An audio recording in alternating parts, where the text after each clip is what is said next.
সর্দির জন্য নাকি গন্ধ পাচ্ছিলাম না বলে সেই জন্য আজকে সারাদিন ভাতও খাইনি। তো এখন ভাবছি কী খাওয়া যায়। চলো আইডিয়া। রান্না করে এসেই প্রথমে একটা বাটি বসিয়ে দিয়েছি, জলটা গরম হতে থাক, ওদিকে আমি চালটা ধুয়ে নিয়েছি।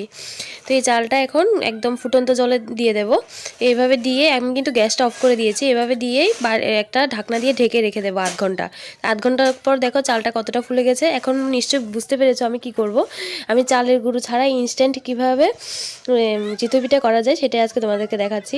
তো এই যে দেখো একদম ইয়েগুলো দিয়ে মিক্সিতে চালগুলো দিয়ে বাটিতে যে ভিজিয়েছিলাম চালগুলো ওই জলটা দিয়ে পেস্ট করে নিয়েছি, সাথে একটু চিনি আর নুন দিয়েছি। চিনিটা দিলে টেস্টটা ভালো হয়। তো এই যে এখন খোলার মধ্যে বসিয়ে দিচ্ছি। তো তোমরা যদি কেউ আসে হঠাৎ করে চালের গুঁড়ি না থাকে তাহলে এভাবে ইনস্ট্যান্ট পিঠে বানিয়ে দিতে পারো। অনেকটা তাড়াতাড়ি হয়ে যায়, 8 ঘন্টার মধ্যেই পিঠে হয়ে যাবে। ভীষণ খেতে ভালো হয়, একদম অনেকটাই সফট হয়। দেখো কতটা ফুলেছে।